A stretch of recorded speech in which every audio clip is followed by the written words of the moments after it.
Every dungeon master wants to run an amazing campaign for their players. However, you might not know where to start. I mean, creating an entire D&D campaign can be a daunting prospect. However, it's not really that bad. And today I'm gonna walk through my 5-step campaign creation process that I use to prepare my D&D and Pathfinder 2 and other tabletop RPG campaigns. And remember, if you have any questions about this topic or anything else dungeon mastering, I have Q&A live streams almost every Thursday night right here on my channel. Now, before we jump in, I wanna let you know about our Lairs and Legends 2 Kickstarter, which is launching April 2nd. If you're a busy game master looking for professional 5th edition resources you can drag and drop into your games, you don't want to miss this. With Lairs and Legends 2 and Loot and Lore 2, you'll get 2 massive books filled with 5th edition adventures spanning levels 1 to 20, over 100 new monsters, puzzles, traps, standalone encounters, revamped rule sets for naval combat, rewards and recognition, insanity, illness and disease, and more. If you'd like to take some of the frustration and heavy lifting out of being a game master, click that link below to follow Lairs and Legends 2 and get notified when it goes live. And if you're watching this video way after the fact, you'll be able to order the books at the link below as well. Step number 1.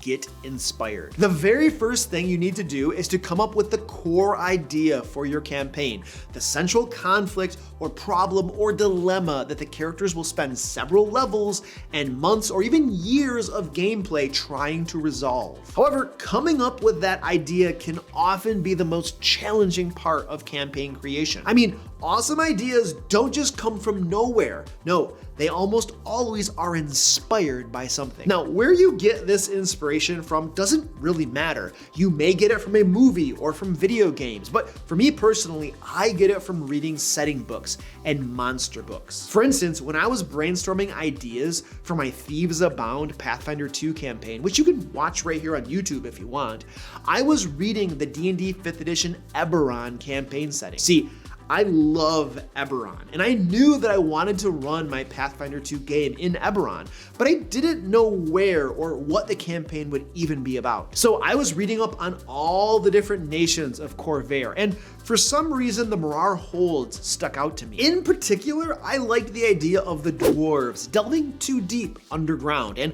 opening up portals to Kyber and unleashing hordes of aberrations and Dalkir. For other campaigns, my primary inspiration has come from flipping through monster books, such as the Monster Manual or Tome of Beasts, until I find some baddies that I think are really cool and that I would enjoy running a campaign around. However, no matter how you go about getting inspired, this important point remains. Be sure that whatever you settle on for your central campaign idea is something that inspires you and makes you excited to run the game. Because if it doesn't get you jazzed up, chances are you're gonna lose the desire to run the campaign and it'll fizzle out sooner or later. Step number 2. Create a central campaign conflict. Creating conflict, drama, and tension is at the heart of being a game master. And it's also at the heart of any good campaign. So once you have your sources of inspiration, once you have that idea that excites you, you need to turn it into a conflict that your players can spend an extended period of time trying to resolve. In the case of my Thieves Abound campaign, the central conflict is that a powerful Dalkir known as Durn the Corruptor is gathering power in the underworld below the Marar Holds and seeking to conquer the surface. To that end, his aberration minions are raiding dwarven strongholds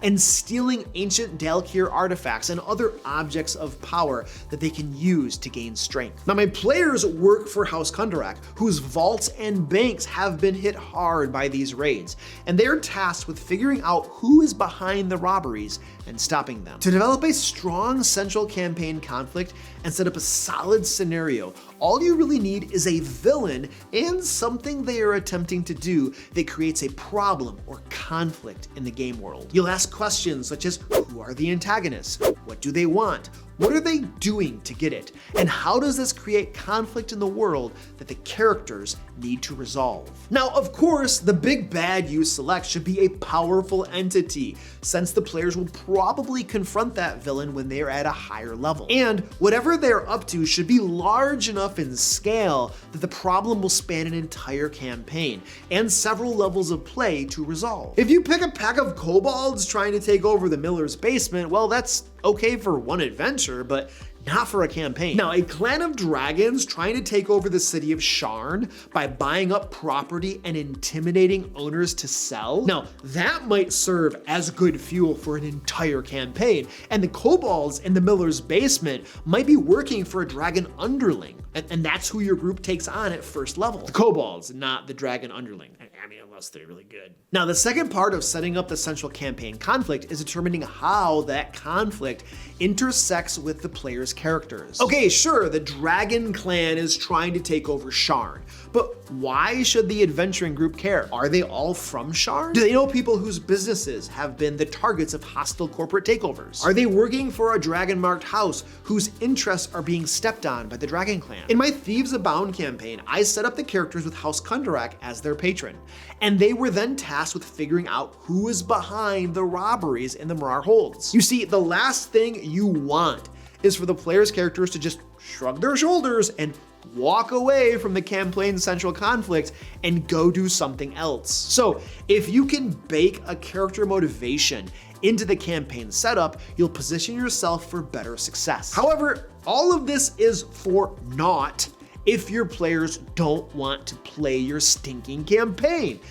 And that leads us to, oh, by the way, if you're finding this information useful, please give me a thumbs up and share this video with a fellow game master. And if you're not already subscribed to my channel and you think that I don't completely suck, maybe like a little bit, but not completely, why not subscribe while you're at it? I release new Game Master advice videos every Tuesday and silly shorts where I make fun of all of D&D's foibles. Those come out on Saturdays. Step number 3.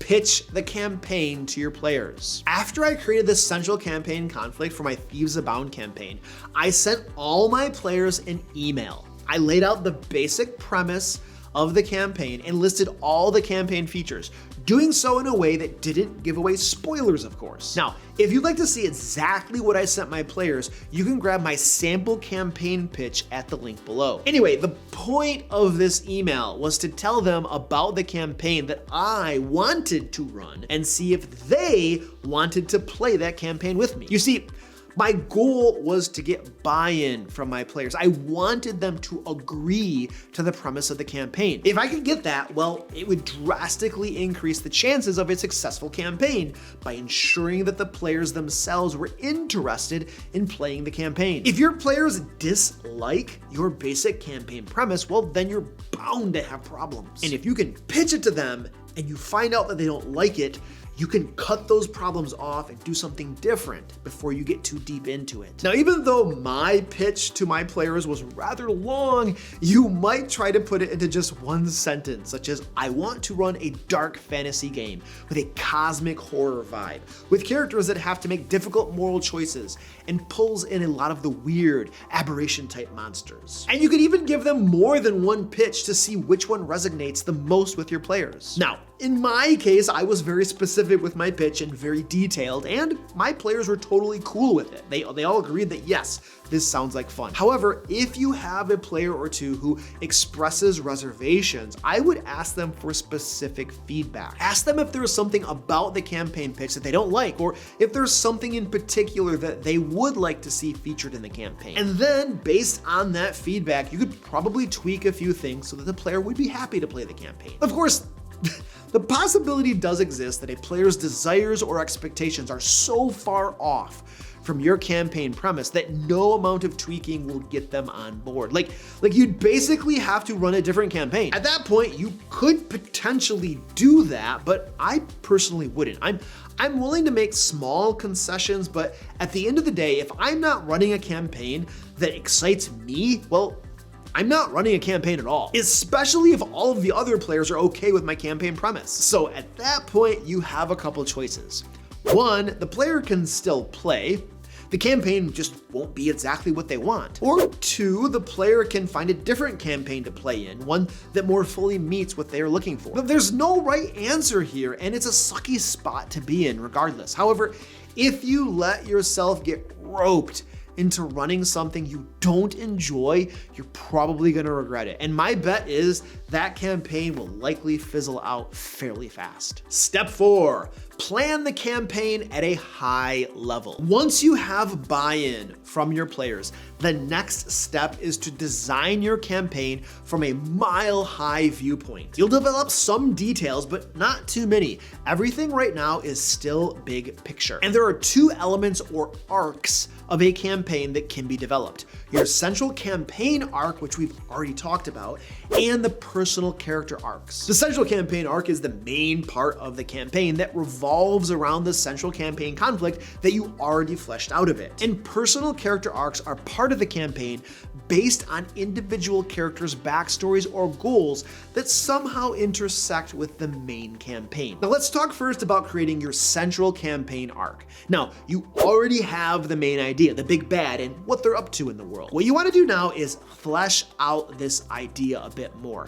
A campaign is comprised of more than one adventure. In fact, as the characters advance from level 1 to 12 or 15 or even 20, depending on how long you're planning your campaign to be, they are going to chew through perhaps dozens of individual adventures. So it's time to start considering what those adventures might be about. Now, there are 2 ways you can go about doing this. First, you might find minor villains who are lieutenants or underlings of the main big bad that could serve as antagonists at the lower levels, mid-levels, etc., as the players gain levels and power up in the game. You could determine the different creatures that work for the underling villains and more or less map out the various bad guys characters are likely to encounter. Then you flesh out at a high level what each of those underling villains is doing in the game world that contributes to the big bad's overall goal. The idea here is that you are creating a rough roadmap of the adventures the group will go on as they progress through the campaign. Essentially, they will move from underling villain to underling villain, stopping each as they slowly work their way up to the main big bad. Of course, as you're selecting underling villains and their minions and creating this roadmap, you'll be wanting to keep an eye on monster challenge rating and levels to ensure they are of the appropriate strength for the level the group is likely to be at. However, the biggest drawback to this method is that 1, it requires a lot more planning and work, and 2, it doesn't account for things that might change in the middle of the campaign. You might do tons of planning only to throw it out after a few game sessions because something big changed. Thus, my personal preference is to handle campaign planning a bit differently. The second method, which I usually follow for my campaigns, is that after I have the high-level campaign premise, I only develop a super rough idea of what adventures might happen and what underling villains the group might encounter. And then I just develop one adventure at a time and see where the wind blows us. For instance, in my Thieves Abound campaign, I wanted to incorporate more than just Dalkir and aberrations from the underground in Kyber. And I wanted to give my players the opportunity to travel across Corvair and explore more than just the Marar holds. So I worked in agents from Droam into the plotline.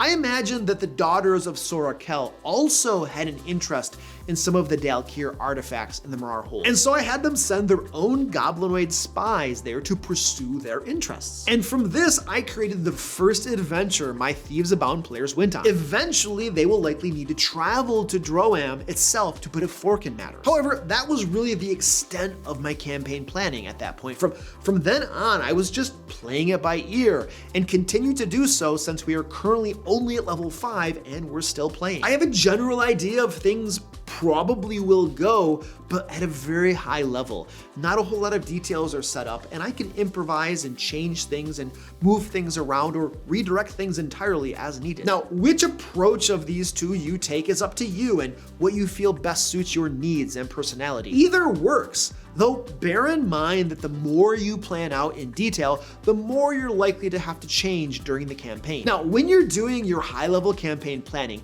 here are some other things you may want to consider. What kind of locations, terrains, and climates do you want to feature? Are there specific religions or deities that you want to include? How about politics? Different government types or NPCs that you want to spotlight? Okay, the second type of arc I mentioned is the personal character arc. These are adventure arcs that are based on the character's backstory or personal goals. They are usually short adventure arcs, though they can be longer, of course. The idea here is that potentially each of the characters would have their own short adventure arc that is woven into the main campaign. Basically, you pull elements from character backstories and create adventures customized for the characters. And then, because we're running a group game, the entire group would go on these adventures. Now, ideally, you'll find a way to tie the character arc into the main campaign arc so that it makes sense for everyone to go do the thing. But you don't have to do that. In fact, my character arcs are often unrelated to the main campaign arc. If you use character arcs, the best way to implement them is to weave those adventures among the main campaign adventures. That means the group alternates between main campaign adventures and character arc adventures. Maybe they go do a few adventures to progress the main campaign, and then they go do some character arc adventures. Then they go back to the main campaign, and so forth. Though there's not a right way to do this, just whatever suits you and your group. However, you don't have to use character arcs at all in your campaign.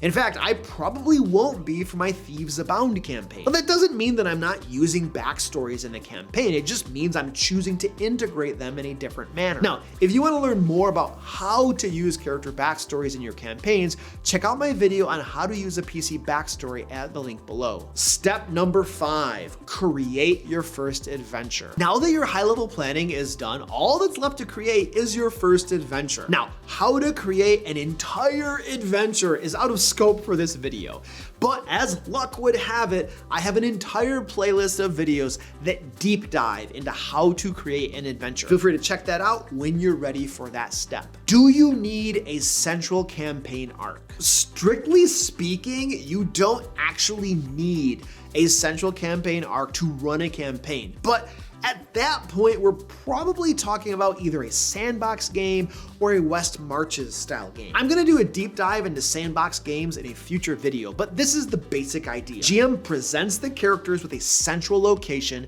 and several surrounding points of interest, each of which is a site for its own adventure. The players decide which point of interest they want to explore next. The GM prepares that adventure, and then you wash, rinse, and repeat. Now you can plant more adventure hooks inside of the adventures, and when the characters find one they really want to sink their teeth into, that becomes the campaign's through line. But that's just what I think. Let us know down in the comments how you create your D&D campaigns. And don't forget to follow the Layers and Legends 2 Kickstarter at the link below. Remember, it launches April 2nd. Now, if you'd like to learn how to use a character backstory in your games, watch this video right here. And until next time, happy game mastering.